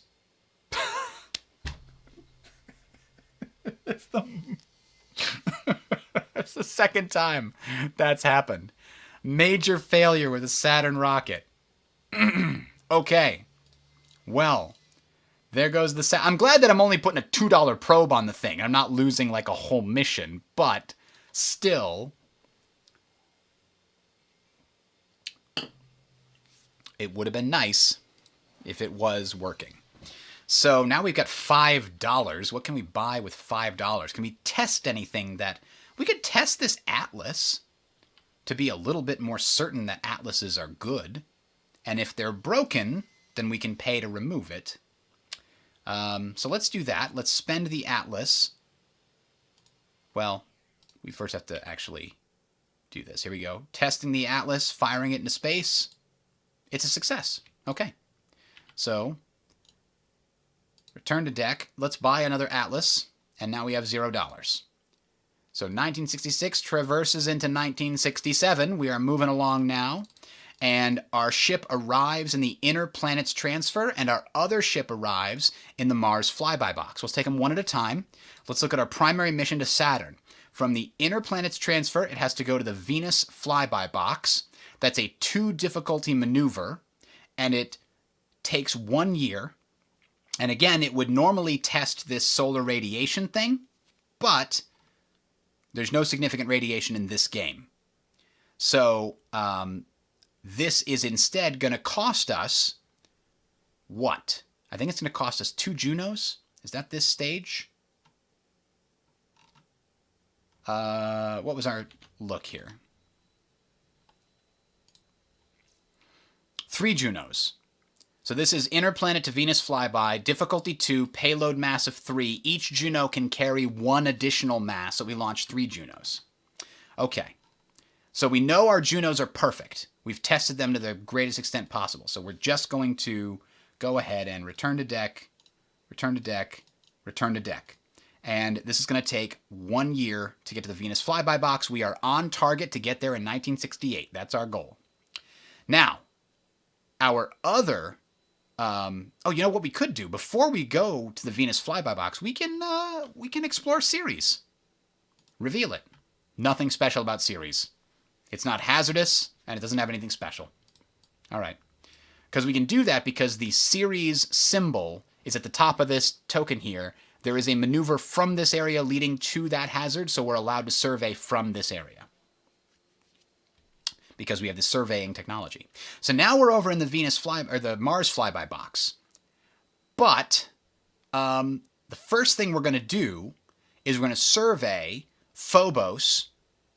Can we do Phobos from here? No, we can only do Mars from here. So we'll survey Mars before we do anything that can kill us. Mars has no significant features this game either. No special rocks that are very expensive or anything like that. So now we're going to take the maneuver that goes from Mars flyby to Mars orbit. Now, this is a difficulty 1 maneuver if you brave the aero braking hazard, which is what we're doing. We're spending the 1 Juno rocket, which we know is perfect, to slow ourselves down, and that'll get us our probe all the way to Mars orbit if it survives this aero braking maneuver. Cross your fingers and hope we find a defect. Damn it. Now we're in a bit of trouble here. I don't know if we're going to have time to test another aero braking maneuver. If there is a problem with our aero braking technology, our advancement, putting this success back will increase the chances of success when we get to Saturn. Gulp. Okay, let's put it back. Very concerning. But now that we're here, we can also explore Phobos from Mars orbit. Phobos has nothing special going on either. What the hell? None of these planets are cool. All right, as far as missions go, Mars survey can now be checked off the list. Boom. We've got 8 victory points. There's 35 left, potentially more to come here in these explorable planets. So, what do we do next with this $25? I guess we keep testing the Saturn rockets that we're trying to get off the ground. So, we'll buy a Saturn, buy a probe, and launch the Saturn. Here we go. All right, it's a success. The final success you're allowed to remove for free. That's good news. So the Saturn is spent, and the probe is actually in Earth suborbital flight right here. And why don't we properly send it to where it's supposed to be. Now it's going to attempt to land back on Earth with this optional lander thing.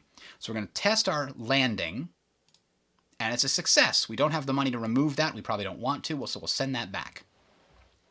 So with $8, I guess we could buy an Atlas.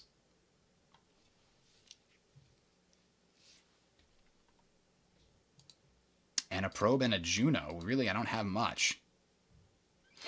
Okay. So, we're done for this year. 1968, the magic year, where we are in Venus orbit. And we're now going to make our slingshot maneuver around Venus into the Jupiter flyby box. But it takes a year to do it. We know that that's legal because it's 1968, and 1968 has a Jupiter symbol. So we are in good shape here. When we get to the Jupiter flyby box, we can complete the mission. Oh, we can't reveal Callisto from here. So we're going to need a different one to go to Callisto. So instead, what we're going to do is we're going to have to launch another identical mission that doesn't stop here and instead goes to... oh, hang on. That symbol. I believe that symbol means we can survey any of Jupiter's moons from here. Let's see if I'm right.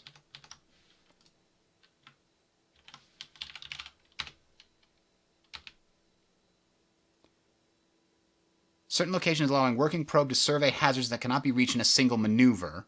These are shown with the telescope symbol. So once we get to Jupiter flyby, we can in fact survey the moons. Good to know. Okay. That did make a little more sense. Now, we've got a probe just chilling in Mars orbit. Not really sure what it's going to do there. We'll probably just decommission it soon, but I'm going to not do it quite yet, just in case I'm forgetting something. Now, this probe tested landing and it was successful, so it came back down to Earth. And we determined that our Saturn rockets are now good to go. What mission should we start planning for? The Mercury lander? The Neptune mission? Yeah, I think we need to plan for the Neptune mission. Because in order to do the Neptune mission, we basically need to launch it in 72.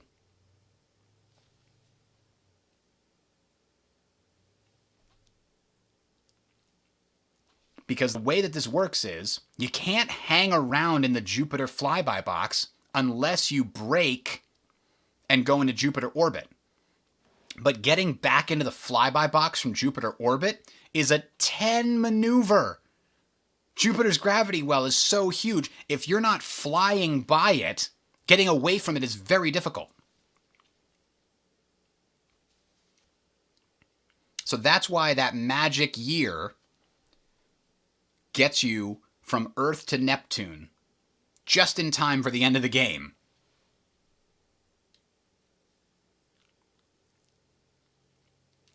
We only have 4 years to start that. We better plan for it right now. It'll be very difficult to do that maneuver if we don't. What time is it here? It is 3:05. We're going to keep going a little bit longer, and then we're going to call it for the day. But this is our Neptune survey mission. And it starts with, let's see. What is it? Saturn flyby gets you to Uranus, and the Uranus flyby gets you to the Neptune flyby. And that's a 0 difficulty mission. So it looks like, if I'm doing this correctly, Uranus flyby to Neptune flyby is the final step. Difficulty 0, payload mass 1. It's a probe. So rocket mass 0, cost 2 for the probe. Then, to get to the Uranus flyby box, we need to come from the Saturn flyby box. That's also a 0 cost maneuver. But it does require us to brave the Saturn hazard. And this requires us to brave the Uranus hazard. Who knows what that's going to be. And this Jupiter flyby actually didn't require us to brave the Jupiter hazard, but this one will. The Saturn flyby box will require us to brave the Jupiter hazard. So this is Saturn flyby to Uranus flyby. That's another 0 difficulty. And getting to the Saturn flyby box was 0 from the Jupiter box.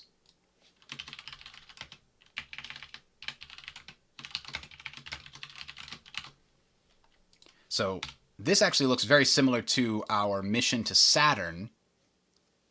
That ended here. So we really need the Proton and 4 Junos plus a probe. I'm a little concerned because if Jupiter or Saturn has heavy radiation that could damage our components, then that probe could be damaged on the way out there, and we only get 1 shot. So I think instead of a probe, we use the Galileo probe. I'm just going to buy this real quick, because even though I technically don't want to, because the Galileo probe has a -1 radiation value on it. So that will hedge our bets, but it will increase our weight by 1. So let's redo the planning here to include a payload mass of 2. Galileo probe. Venus flyby to Jupiter flyby. And that is done at a 1 difficulty. And then to get there, we do interplanet transfer to Venus flyby as 2.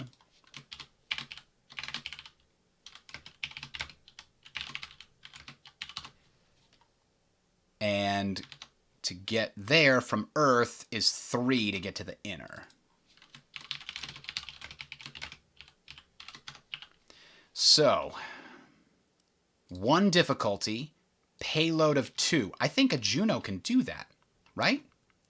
Yeah, Juno can actually carry up to 3. So that's a single Juno, rocket mass 1. Payload mass of 3. This is actually the same because our first plan included an extra Juno to stop in orbit around Saturn. Looking at it now, it looks like I did not need to go the final step to stop in orbit around Saturn because of that telescope symbol at the bottom. I could have looked at Enceladus from the Saturn flyby box. My mistake. But it probably would have been very similar anyway. So this can be 3 times Juno. That's 3. And this can be 1 times Proton. Just put a Proton there. And that is 6. And the cost of that is 12, 3, 1. And the Galileo probe is more than the regular probe, I think. It's $5. So the good news is the mass of our probe is 2. The mass of our total rockets is 10. So we need to boost 12 mass worth for this particular mission. And I'm now wondering if it wouldn't be better to carry 2 probes just in case. Could we do that? What would it require? What would it look like? Let's do a quick check. If we had 4 here, then that would require more than a Juno. That would require an Atlas. And an Atlas weighs 4.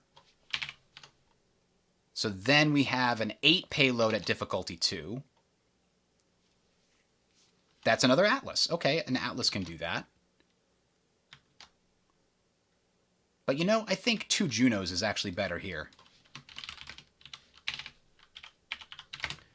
So that would only be difficulty 2. Now we've got payload of 6. That is an Atlas. And that's 4. So that brings us here. Difficulty 3 maneuver, payload mass 10. That's where we get a problem. Difficulty 3 maneuver, payload mass of 10. Oh, actually, the Proton is able to do that with no problem. It can do up to 17. It's more than enough. And it's light enough to do it, too. So, it looks like we can get 2 times Galileo probes out there just to hedge our bets on the radiation. What would it look like if we threw a third one out there? Let's get crazy. Here we get 6. This would be an Atlas. Same as a 4 times Juno, basically. I think an Atlas at difficulty 1 can do it. Yeah, and then that would be 4. That would be 2 and 10. 2 and 10 is an Atlas and a Juno, which is 6. And the Proton can actually do 17. So that's kind of perfect. That actually is stretching this Proton to the limit. And it allows us to get 3 Galileo probes out there. I think that's a good call. So this is our plan. Send 3 Galileo probes, 2 Atlases, 2 Junos, and a Proton. And the mass of this, Galileos are 2. So that is, an Atlas should actually be, oh, it is. It's 4, 6, 6, plus the extra 6 for the Galileo probes. So that's 10, 16, 22. It's a little more than we want to spend. So it'll cost us to get it up into space. Probably 3 Saturns worth, basically.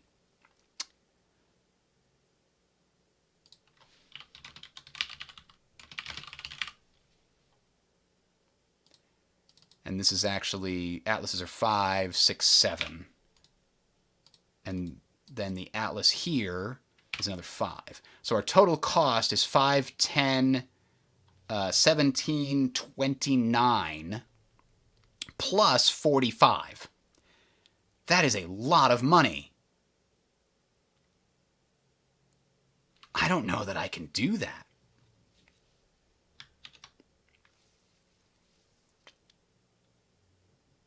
When do I have until? I have until 72. So if I have 4 years, and that's including this year, yes. So I've got $100. I can do it. I can do it. Yeah. As long as we don't have to test anything else, which we don't. The Saturns are perfect. Okay, I think we can do it. I think we can do it, people. It can happen. All right. I believe.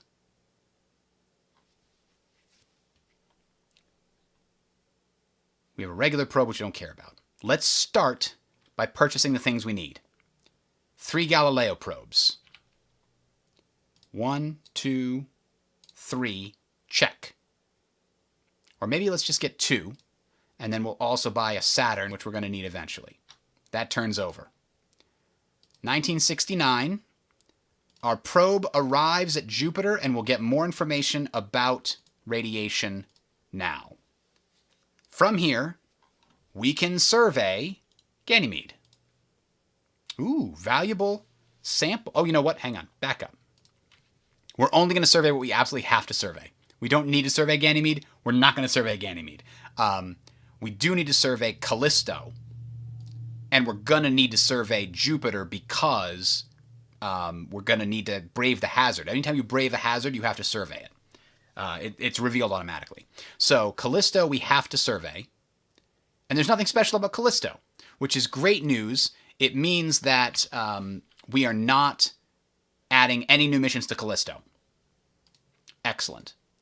Now we're going to take the maneuver through Jupiter towards the Saturn flyby box. It takes 0 thrust, so we don't need to spend any rockets. But, cross your fingers. Oh boy. Radiation. Radiation against astronauts and probes. 50-50 shot to lose a probe. Well, this is bad. But that's good reason we brought a lot of Galileo probes, just to make sure. This particular one, however, that don't got a lot of probes.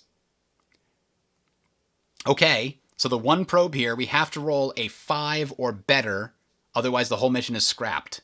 Here we go. D8. 5 or better. Oh, okay. We got through the Saturn radiation belt. We're on our way. I'm sorry, the Jupiter radiation belt. We're on our way to Saturn. Just 2 to get to the Saturn flyby box. Okay, 2 turns. Now, our budget is 25. We're going to need we're going to need 3 Saturns. So let's get another Galileo probe and a Saturn. Saturn, another Galileo probe. We now have 3 Galileos. We have 2 of the Saturns we need, and we have some Atlas rockets already purchased, and some Juno rockets already purchased. Unfortunately, we can't buy the Proton with what we have left. I don't know what else we should get. Maybe maybe another Atlas just in case. Spend the whole $5. Okay. 1970. We remove one of the turn counters from that. And we've got $25 more. Well, let's buy the 3rd Saturn that we're going to need. Done. Now we cannot afford the Proton. Damn it all to hell.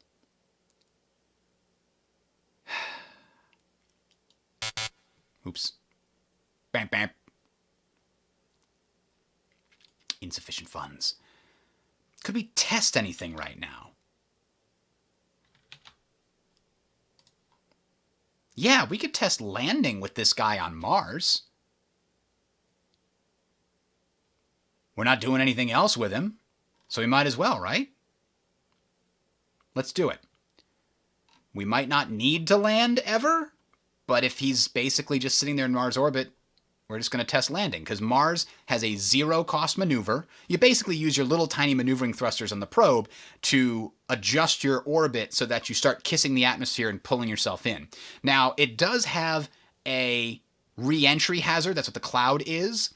However, only components with heat shields need to brave the re-entry hazards, and only capsules have those. I don't know why it's like that. You can have rockets and probes go through atmosphere with 0 issues at all, but any capsule with humans inside really matters how hot they get.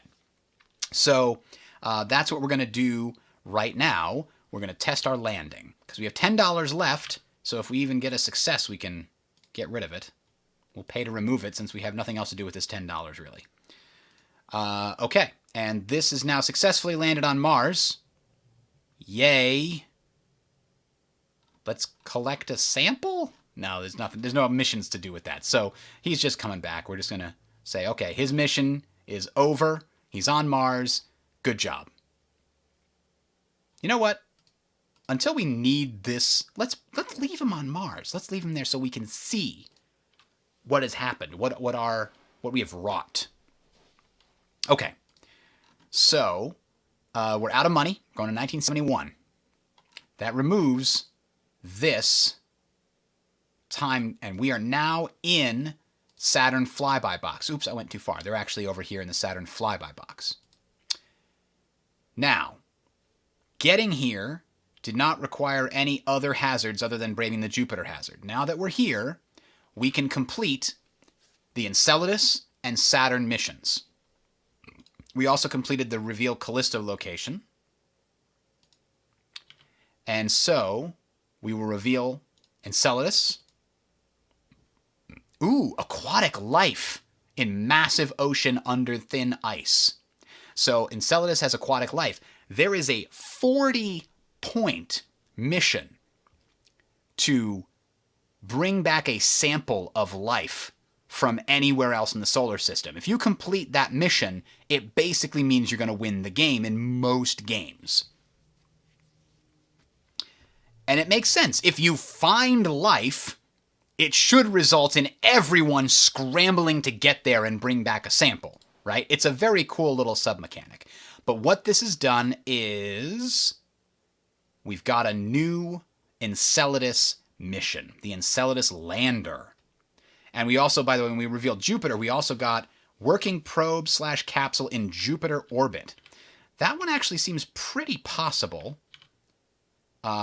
because we were able to get the Jupiter flyby box pretty easy, we would only need one more 3 difficulty maneuver to break ourselves into Jupiter orbit, as long as we use the aero braking. So that's definitely possible. But what that's done is it's increased our total requirement. We need to, remember, our victory point value has to be higher than this number at the end. So 11 to 53, we're still quite a ways from that. That's 42, which means we need 21 more victory points from something. And we haven't even finished exploring Saturn, which we're going to explore right now with the probe that we have in orbit of Saturn. Okay, Saturn did have a possible mission, but it's not available in this difficulty level. Otherwise, it would have popped up. So, all the Saturn B missions are too difficult for normal. That's why this pile is missing. If Saturn had been the Saturn A tile, one of the Saturn A tiles, then we might have gotten a new mission and made things more difficult. But as it is, we're golden. The other good news is that Saturn has no hazards on it, so when we travel by Saturn to Uranus, no more radiation to worry about. Only Jupiter has a radiation belt strong enough to hurt our probes. Good news. So, we're on our way to Uranus, but it's got a 5-year time travel. All right.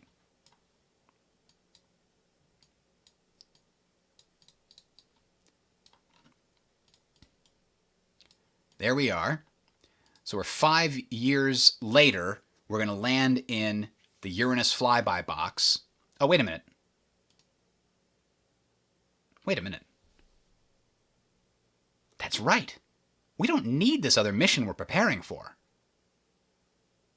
Because we were right here. We realized we didn't have to break into Saturn orbit in order to study Enceladus. We could keep going. Oh, here's the problem, right? It's the wrong year. It's the wrong year for this. Let me pull these off and get us back to where we are.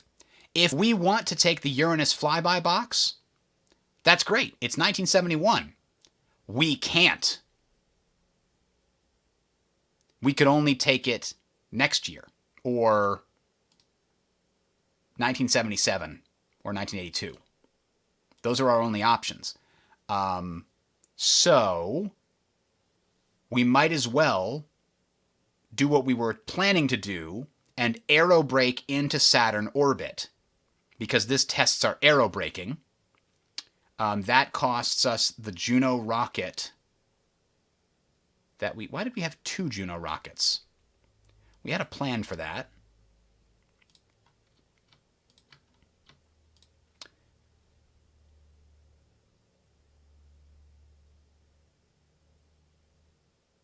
Oh, I think we never spent the Juno to get from Venus to Jupiter.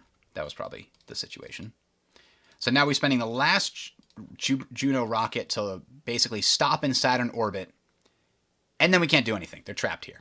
So, yeah, that's fine. Just leave the probe there.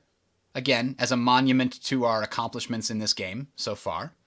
Okay, we're going to send this back to the assembly, and we'll put our Galileos in there. Because we still do need to get to Uranus. We just realized we can't use this Uranus flyby slingshot because it's the wrong year. The planets don't line up properly. That's why we're aiming for that 1972 launch window. Oh my God, that's next year. Whew. Can we get all the stuff in space this year or next year to make sure it happens? Let's find out. Here's our Neptune survey. We decided we needed 2 Atlases, 2 Junos, a Proton, and 3 Galileo probes. 2 Atlases, 2 Junos, and a Proton. Well, we definitely have 2 Junos. We have 2 Atlases. We don't have a Proton. Got to buy it right now. So now we have 2 Atlases, 2 Junos, 3 Galileos, and a Proton, and a partridge in a pear tree. So a 2 Saturn boosts, 2-stage Saturn boost will get up to 20 out up there. So let's weigh this out. We're going to have all 3 Galileos at the front of this menagerie. They're in the final stage. Then we want an Atlas in the next stage. Then we want an Atlas and 2 Junos in the stage after that.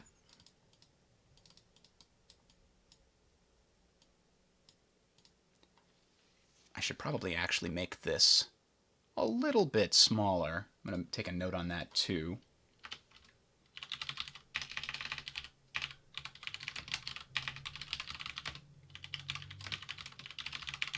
Okay. So we have 2 Juno, an Atlas and 2 Junos in that stage. And then in the final stage is a Proton. And then lastly, we have the 2 Saturns. Here's the problem. We can't boost this all up the way that it currently is. We've got to boost the Proton. No. The Proton has to go up, but the 2 Junos can stay behind for now. Oops. So the Proton goes on there. That's exactly 20. So the 2 Saturns can be used to launch 20. The first Saturn carries itself, the other Saturn, and an additional 26 2/3 on a difficulty 3 into suborbital flight. The second Saturn is a difficulty 5, carries itself plus 20 extra mass. That's where we're getting the 20 from. So that's what we're going to do now. We're going to pull this up. And we're going to launch our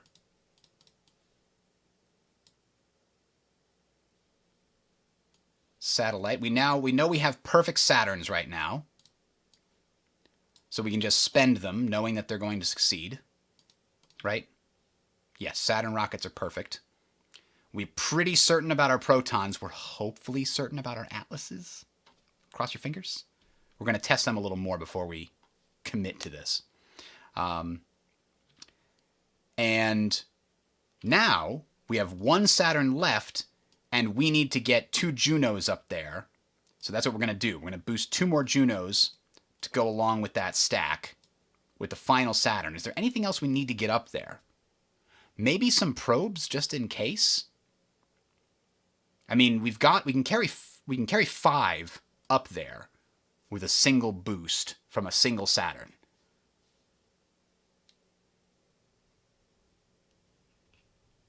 Why don't we carry if we're carrying 2 Junos, let's carry 2 probes along with us.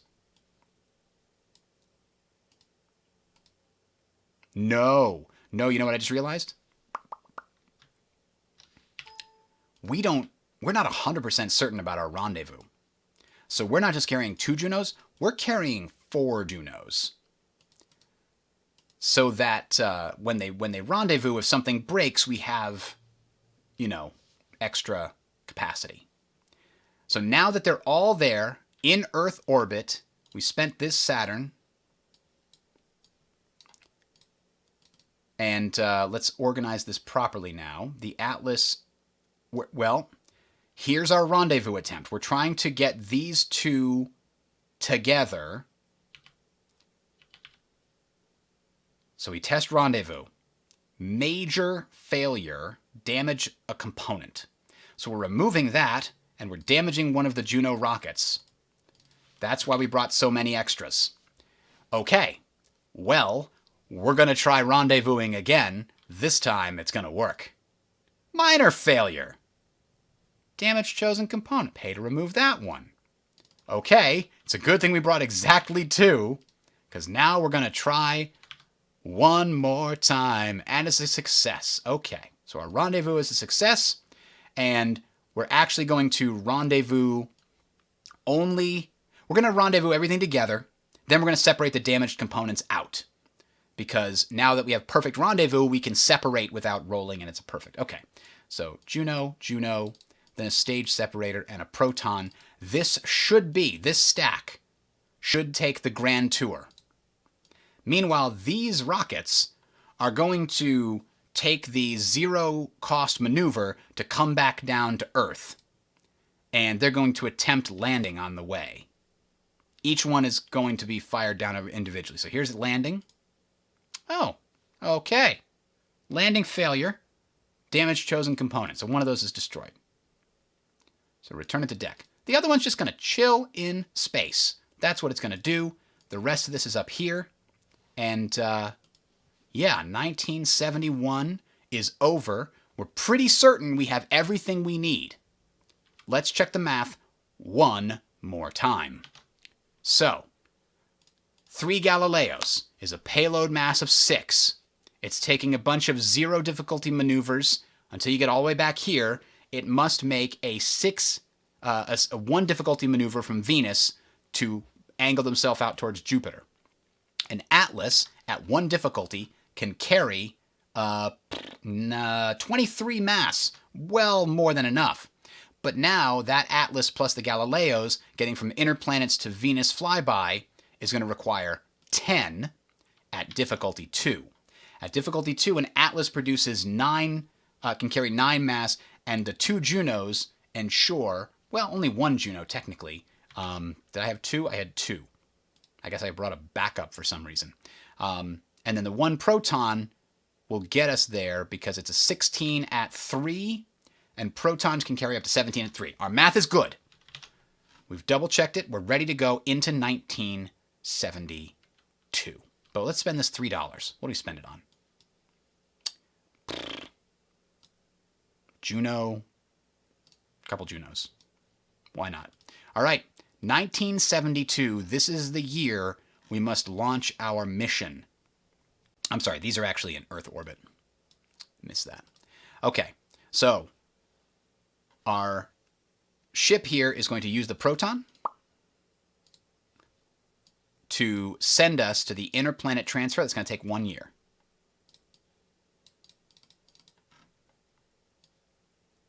Beautiful. Then, I think we're going to call it for today.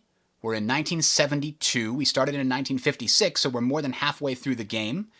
Game ends in 1986. As far as our missions are concerned, we actually did reveal Enceladus, so that is correct. And we revealed Saturn.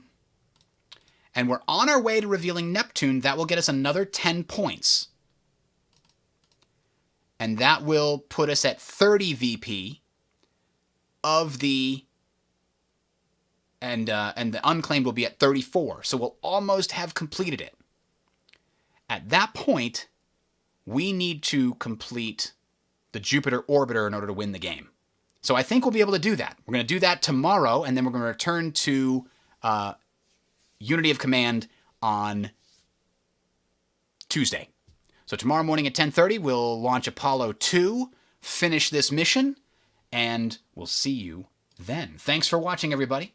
This has been Bridger. Have a good one.